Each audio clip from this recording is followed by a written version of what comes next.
Hey guys, Rorius here. Today we're back with Half-Life 2 Episode 2, developer commentary. I believe, which node did we get to? Whenever 9. Okay, so we'll pick up from 10 soon. But I have yet to do this little shenanigan. Where you break a few of these, and the thing starts to move.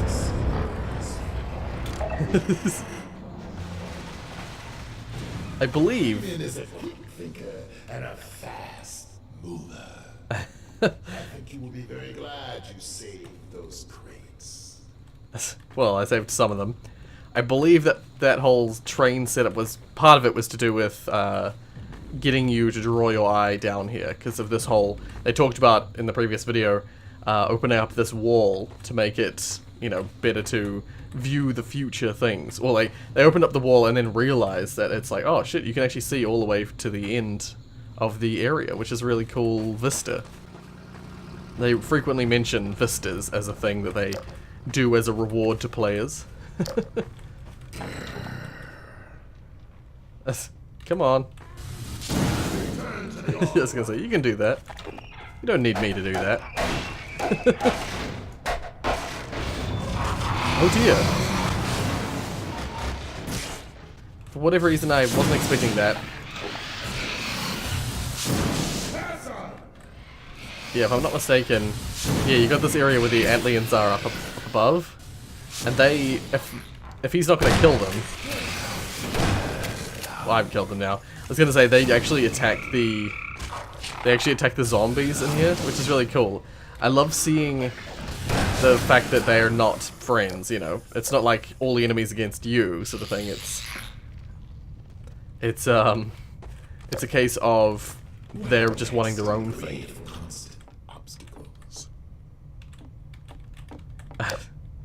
Is he not gonna follow me, is he? This feels like a level load, but I don't remember.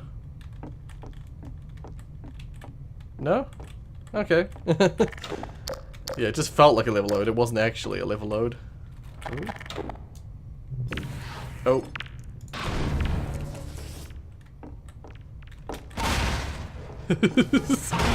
I don't know what that destroyed, but this is a cool puzzle. I like this puzzle a lot. Oh. They wait till you... What the... I've never actually had this happen before. I feel like you can make it go... Oh. Can't you make it smash the boards? For some reason I thought you could smash the boards with that. Apparently not. I remember this episode incorrectly.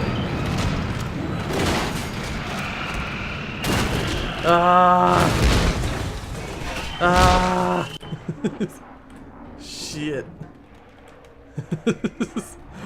Yeah, it's another area where there's like these guys that you could potentially miss. I like that one goes off as well. That one follows behind. That's supposed to be a little hint. But it still is startling when you get this bit. No pit would be complete without a Freeman climbing out of it. I like that phrase. I love that comment. Because yeah, it's just like by this point in the world, Freeman has gathered quite the reputation for himself. But yeah, let's head on.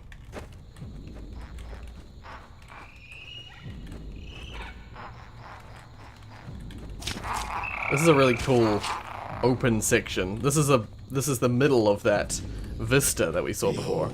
Across the chasm. Yeah, there's the end. Repellent device promises to cease from endless Antlion attacks. Yeah. If the Freeman is in agreement, let us find our way to that vibratory haven. Yeah, and then up there was the place we were looking down, so that's where we started the episode. Yeah, I think it's really neat.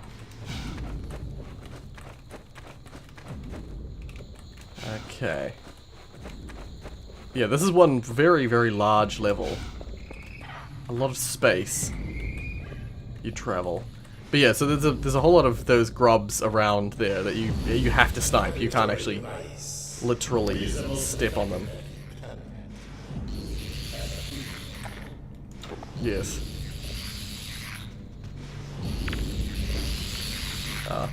You can't cook the grenade, apparently. Yeah, if I'm not mistaken, in this game you can't actually cook grenades, which really sucks. You used to be able to in the first game.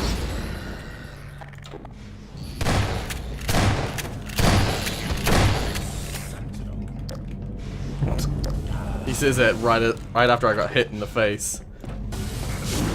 Yeah, so we've got antlions of like that can't go into the center area, but you've got the zombies who can. So, oh god.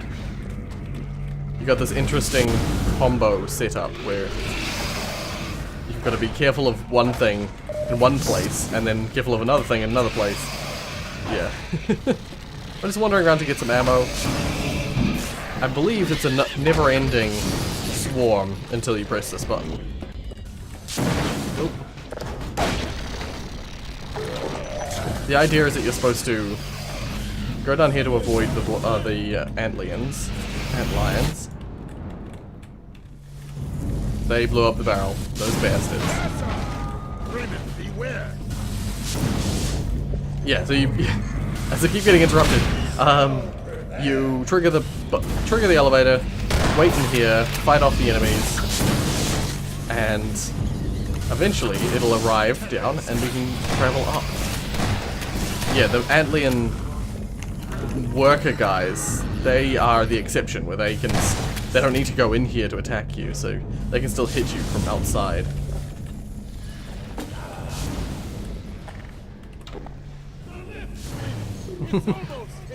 I was just about to say that.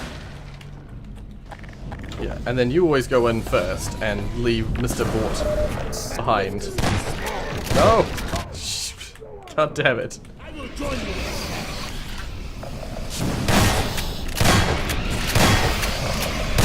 You bastard.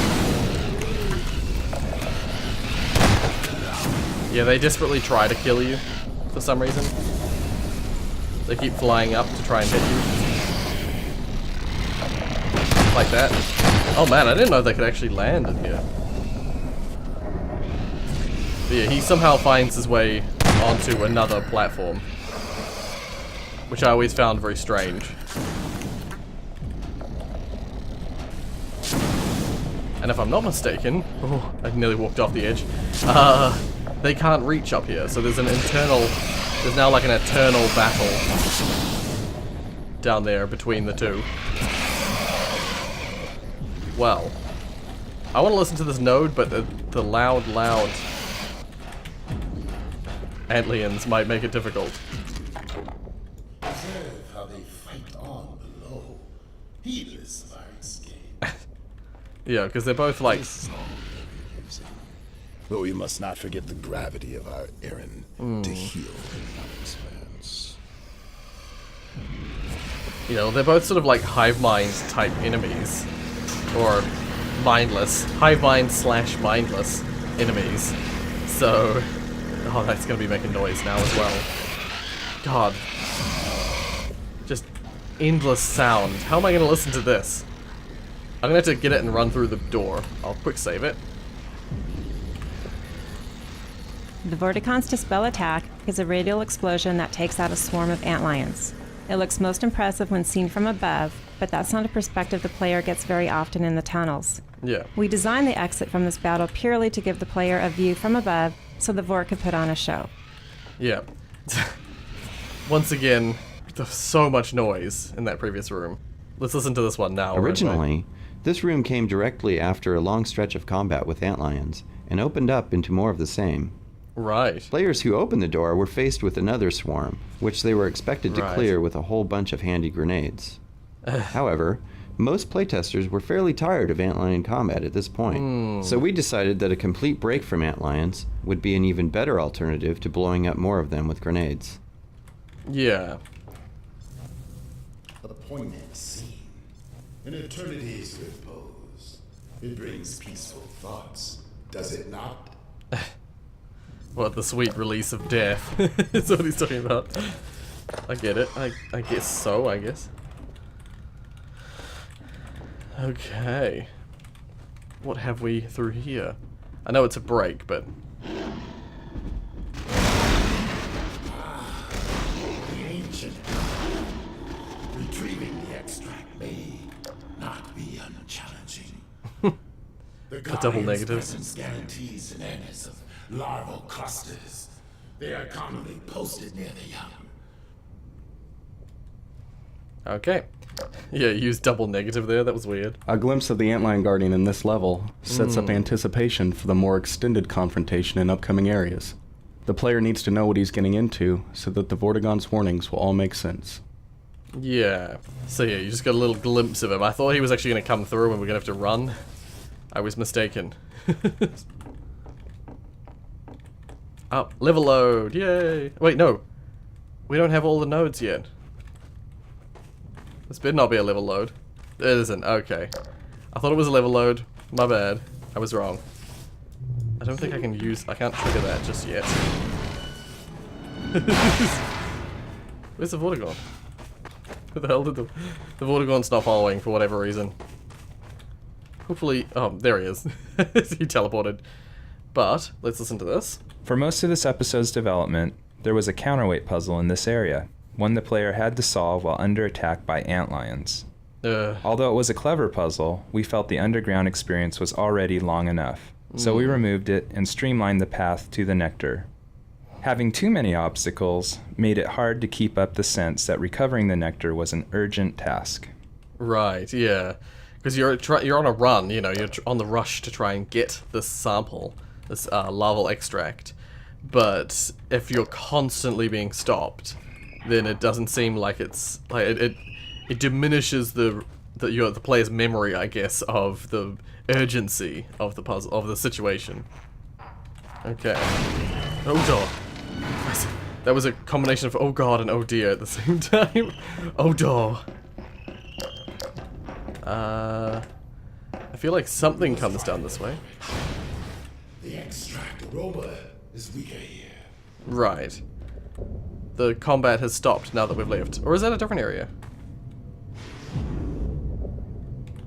It somehow looks different. Or maybe that's a reflection of what used to be? I don't know. I couldn't tell the landmarks there. Oh. Dear. This Vortigaunt has a very different personality than the Vortigaunts in the original game. It's quite strange. Yeah, hearing a Vortigaunt talk about, like, enjoying crushing the Antlion grubs.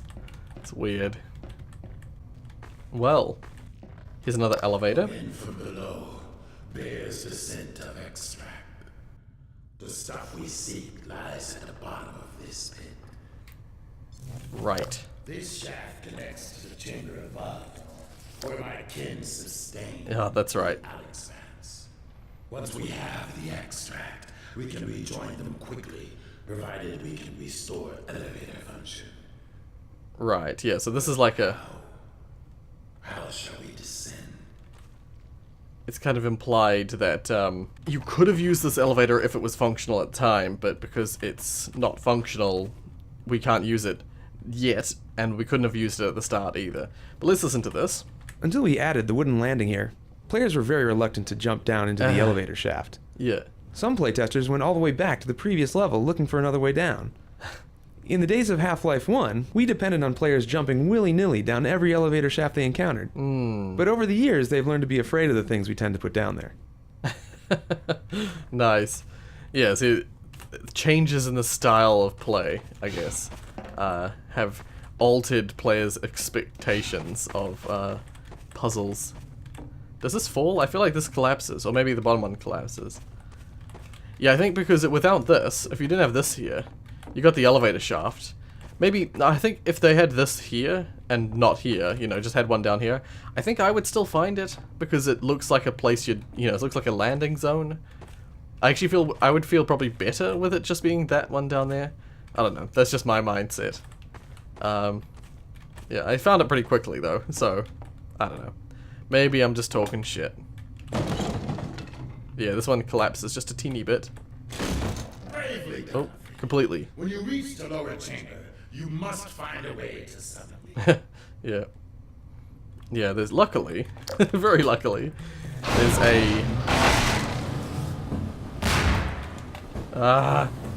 there is a generator at the bottom. Whew. Remember, do not kill the Guardian, or the extract will be ruined. They just make him say that to make it, because you can't actually kill the Guardian. He's not actually killable, at this point at least. And so they make him say that so that the player's not, doesn't attempt to kill it. Because if you try and kill it, you'll just constantly hit it, and then it will do no damage, and you'll waste all your ammunition. So they don't want the player to attack it. Hence the hint. But yeah, let's head down here. Oh god. I'm always nervous going down those kind of like pits like that. I don't know why. I'm always just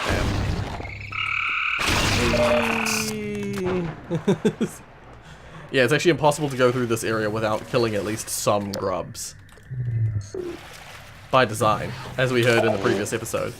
Like, they intentionally put grubs at the, on the other side of little, like, webs, is the only way I can describe it. And, there's the larvae thing. But yeah, they intentionally put grubs in places where you had to basically break what they're sitting on so they die. So that the player knows that you can do it, so you know that you can actually kill them. And what they do when you kill them. I believe we've just seen one node so far, which worries me, because I know there's a lot of nodes in this area. Oh dear. I feel kind of bad, because they're so weak and pathetic. But at the same time, they make a lot of noise, and they're their predecessor to the Antlion.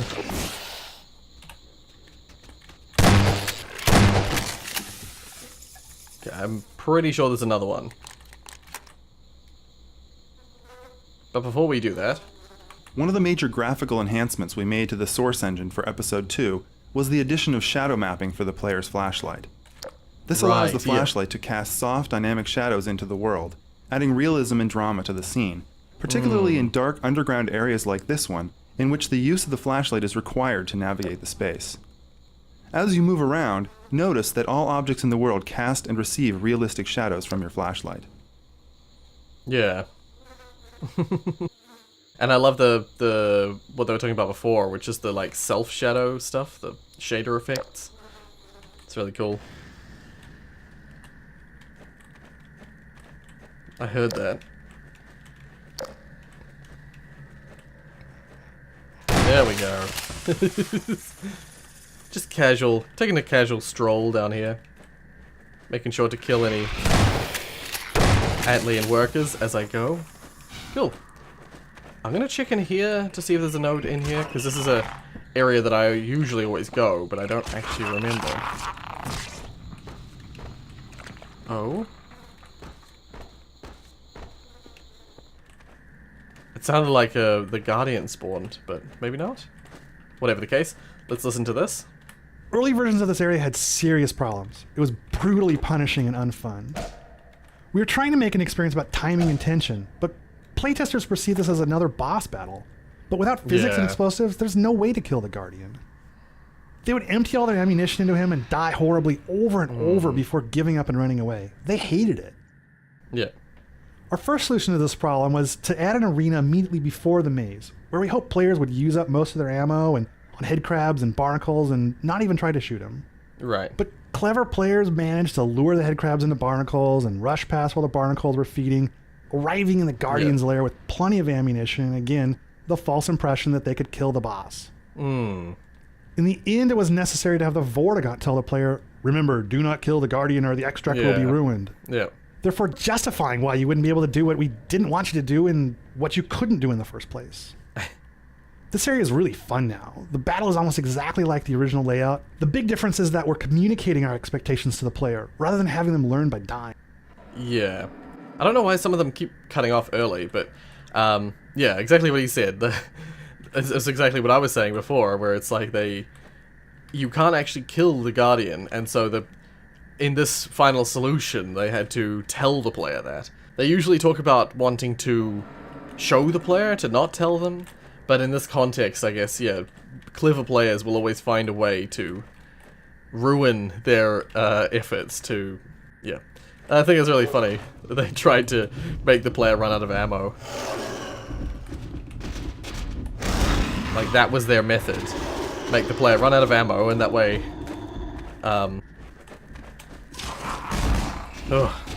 it scares me because that guy's actually got really good speed. The Guardians actually run faster than normal guards.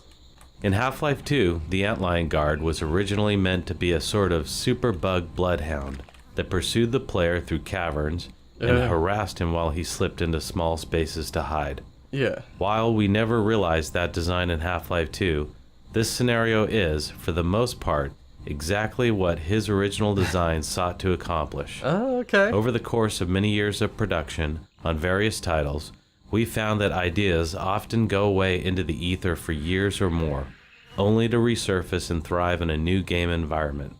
Even failed prototypes can flourish down the road. That's cool. That's cool to know that this was an intention for the guards for a long time, and that it finally was realized in this game. Well, before we go any further... Before we simplified the path through the Guardian's lair, we allowed a right turn at this junction, leading the player right back to where they began. One of our playtesters continued to repeatedly turn right here for half an hour. Oh no! That was a compelling argument for removing the maze-like elements. Oh my god!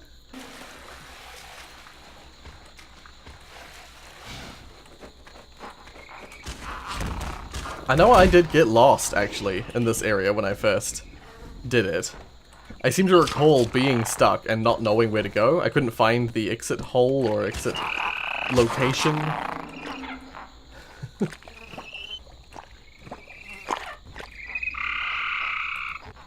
Okay, I just took a sneaky screenshot. The antlion tunnels, carved out by worker antlions using their acid secretions, make up the third of 3 subterranean spaces with a distinctive visual style.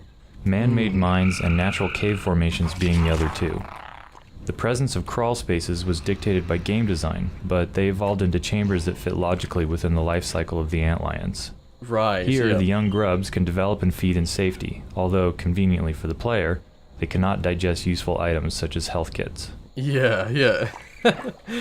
Well, it makes sense. Like, they wouldn't consume the metal and stuff like that would come from weapons.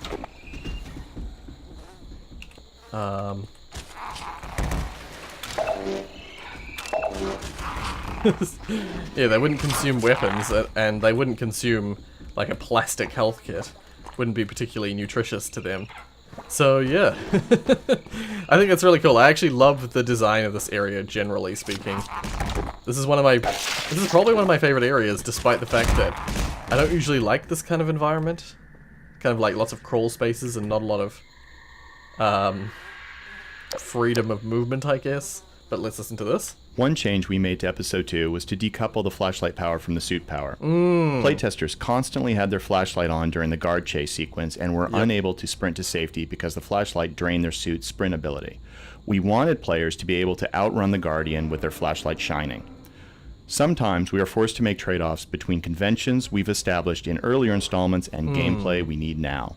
Yeah. It would be silly to not have cool-looking underground passages just to keep flashlight behavior consistent until the end of time. As for the rationale within the story, players might assume this new feature was apparently the result of damage sustained in the train crash. But the fact that they had hinted at this in Episode 1, the fact that they had mentioned, Alex said something about, we've got to get Klein to get you a new flashlight, or new battery for your flashlight, or something like that. The fact that they hinted at that immediately makes me not assume, oh, there's damage, and so, new flashlight. No. It immediately just tells me that it's a gameplay thing. Gameplay mechanic change. Well, if I'm not mistaken, there's another section, where you're gonna firstly avoid getting hit by his boulders. I believe you can catch them, or you can at least punt them away. If he sends one at you! Nope, wrong way. I went the wrong way!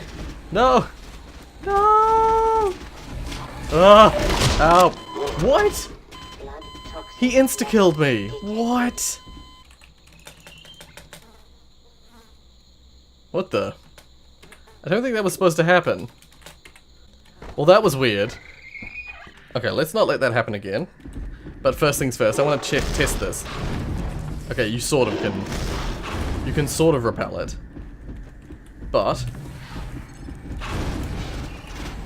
I believe what happened is he hit me at the same time that I... No, I ran out of sprint! He hit me at the same time that I was... that I was going into the small space. And so it's like, he hit me with the acid hit that he does. It doesn't actually do very much damage. But then, because I was in a small space, it acted like I was being crushed by something, and so I died immediately. Kinda mad about that. Now let's listen to this. In earlier versions of this map, the tunnels here were more maze-like, with branches, loopbacks, and dead ends. After watching numerous playtesters get lost, it became obvious that they were not having fun. We simplified the paths and added a number of one-way choke points. The curving tunnels still keep the player in suspense, but as long as he keeps moving, he'll continue to progress, with very little time wasted in retracing steps. I think what I used to do, there was that circle that I did, or I started doing before when I died. That is the one circle that I got stuck in. For a little while there, I kept returning to the same frickin'... I think I returned there like 2 or 3 times. And was like, what am I doing? Like, what am I doing? I keep frickin', messing this up. I can't remember what the context of it was now, but I just kept... I at least twice returned to that same place, not realizing that I was going backwards. So it can happen to the best of us. Or maybe not the best, but, it can happen to many of us. Yeah, this was the one that I couldn't find for whatever reason. I guess I kept forgetting which direction I had come from.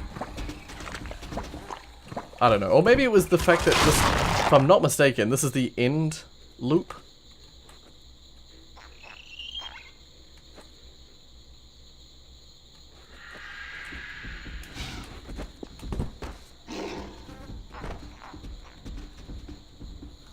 If I'm not mistaken, because you gotta choose a direction for this one. It might have been this one. I might have kept going the wrong... Oh god! Nope. I might just try and get that node. In this scene, we wanted the player to feel under tremendous pressure to break through the boards. Yeah. Ideally, they just barely make it through the opening before the Guardian arrives. To get this effect consistently, we had to reduce the number of boards again and again until we saw playtesters consistently scrambling to safety at the last moment. Yeah, you'd have to just adjust the numbers just tiny bits at a time. Ah! Okay, so clearly this is not a good way to go. Ah! Get in the... See, it happened again. It happened again. If you're just entering the cave, it's easy to get crushed by accident. Okay. I think he returns to that same spot every time. So, yeah, let's go from this side. What is this about getting there just in time? BS. Oh god, he's right behind me. Oh dear. He's gonna hit me. He's gonna hit me. Okay, I'm gonna quick save it. I have a feeling that you get knocked down and I'm not gonna be able to listen to this node.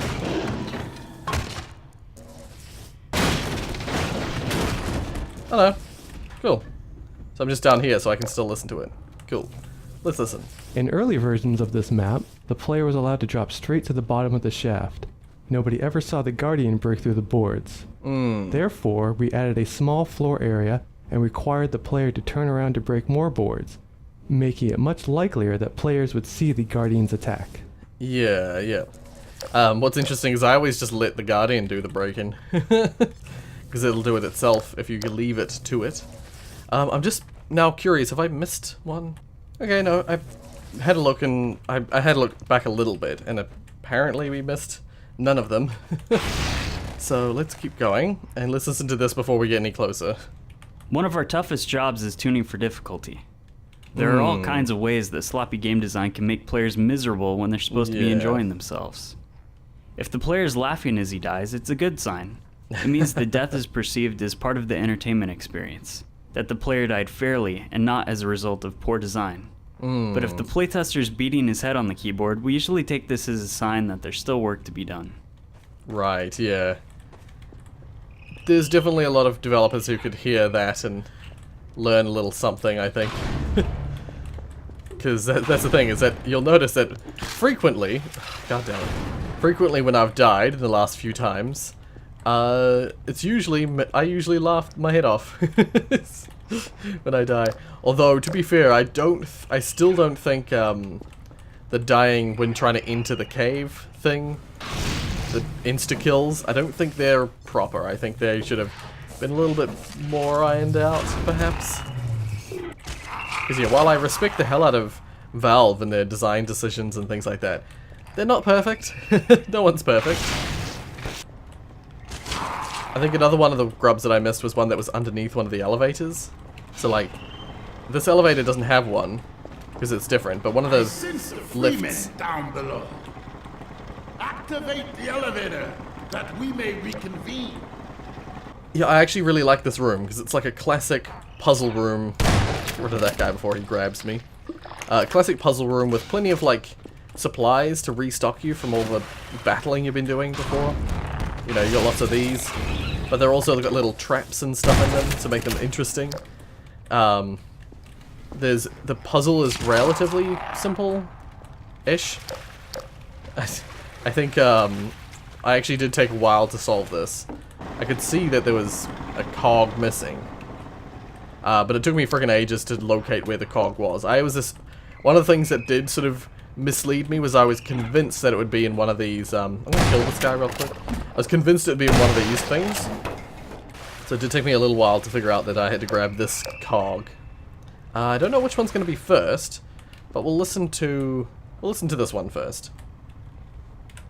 At various times in development, this gear was loose in the environment, tucked in a dark crevice, hidden in a small box, or lost in the bottom of a flooded pool. Right. One playtester, unaware of his low health, actually drowned in 2 feet of water while retrieving the gear. Nice. We realized that attaching the gear to a chassis identical to the engine motor was the best way to help the player make the connection between this gear and the empty space on the other assembly. It's so rare, though, that you actually have to grab a piece of something to solve the puzzle in Half-Life. Like, it's pretty rare that you get, like, an object like this that you then have to place in another thing. You learn to expect certain things from certain games, and that was not one of the things I was expecting. This puzzle proved surprisingly difficult for many players. In an earlier version, not only did you need to find the spare gear, but this elevator was connected to a disabled generator that wouldn't operate until you also attached a crank and jump-started it with the gravity gun. Right. Although it sounds simple, most playtesters got stuck here for many minutes. We kept simplifying until we hit the version you see here. It's interesting because, yeah, I was one of those people, I'm not gonna lie. I was one of those people who did get, even in the final version, got kinda stuck in this room. I was running around for a while not understanding what I was supposed to do.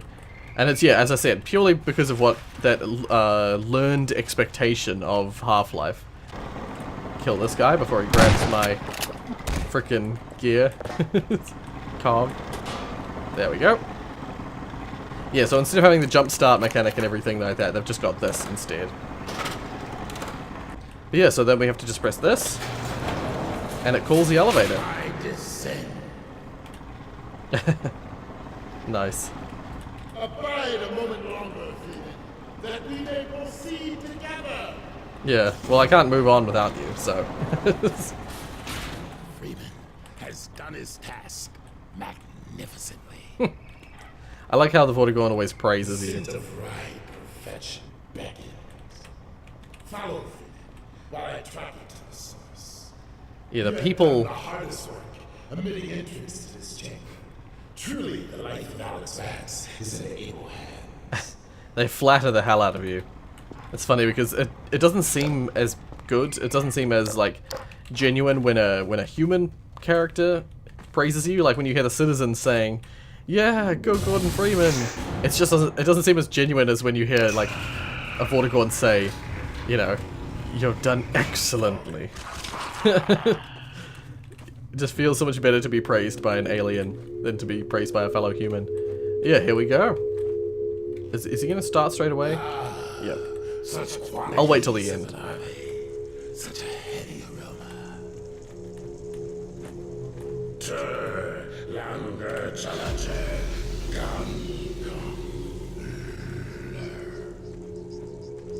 I might come back for a screenshot as well. But yeah, there's these little like plumes. But this is the one we want. This should only take a moment. Yeah, it's sort of implied that Vortigaunts have come to farm aliens. And let us return now to the expanse. And this is something that they've learnt from the years of farming them. Okay, once again, just did a quick cheeky little screenshot. Oh right, the nodes. I almost forgot. I can't believe I almost forgot. Let's listen to this one first. We had wanted to implement oh god, I forgot about that. We had wanted to implement a generalized particle system for quite some time, and after episode 1 we set out to create one. In previous Half-Life games, each effect had been hand-coded by a programmer working with an artist. It was effective, but not easily scalable. Right. Our new system drew upon the aspects we found most useful from team members who had worked with both real-time systems in games and offline renderers for movies such as The Lord of the Rings. Right. The results were an artist-friendly, modular, component-driven system. Each system can have renderers which display the particle in some form, initializers which set up certain properties of the particle, operators which carry out actions upon the particle each frame, constraints which provide movement limitations such as collision, forces which impart complex dynamics, and emitters which determine how each new particle is created. Together they are plugged into a system as needed to be as lightweight or as complex as required for the effect. Each individual component is simple, but when combined can create rather complex dynamics. Furthermore, adding additional components to support the specific needs of a game or a mod is easily done. The results can be seen in everything ranging from the simple glows of the larval extract here, to the citadel effects, blood, smoke, hunter effects, portal effects, fire, and so forth. Yeah. Dynamic effects are now in the hands of the artists, who can use them to create whatever is needed, from unique one-offs in specific levels, to generalized effects for gameplay. Right, so they're talking about their added, later on added particle system that they'd set up. We actually used it a couple times for Portal Unity, just because it allowed for, relatively simple adjustments. I think we took a couple of particle effects that already existed in Half-Life 2 or in Portal, and we modified the hell out of them. We took them from what they were and modified them so drastically that we had our own particle effects. I think that's what we ended up doing. But I've also used it with like little test projects to try out other particle effects, and it is very good at what it does. Unity's particle effect system is very similar. Yeah. I think Unity's particle effect system might actually be based on this one or similar ones that this one might have been based on. Yeah. Let's listen to this now. When the Vortigaunt discovers the extract, we wanted to do something to distinguish the nectar from all the other glowy alien substances that we've seen in the caves so far. Therefore, we had him perform a bit of a chant and had the extract give off a show of its own. Yeah. That's cool. I like it quite a bit, actually. I like that it sort of, in his presence, in his energy, I guess, it glows with that sort of fantastic blue glow. I like it. Truly, Freeman, well done. You bear some traits we thought innate to Vortigaunt. Antlion husbandry was once our ancestral practice. The creatures exude many valuable compounds, but the extract is the most prized by far. It dissolves the false veils that divide the vortessence. All this you shall witness when... Was it supposed to cut mid through his sentence like that? I'm probably going to end this video here. So I'll wait till this elevator gets to the top and then I'll pause it, because they'll likely try and... Stop! She ebbs. If we okay, lose, we lose all. Okay, we'll leave it there. I'm actually going to be playing the next one right away, but the video will come out in a little while. But yeah. So this scene that we're about to see is a really cool scene, but I have sort of recorded too long to include it in this video. I would have liked to include it in this episode, but we'll see it at the start of the next one. If you like what you saw, hit like. If you want to see more from me, then subscribe. Stay tuned, or stick around for the next episode, because that's going to be a really cool one. I always get shivers at this next scene. Thank you so much for watching, and as always...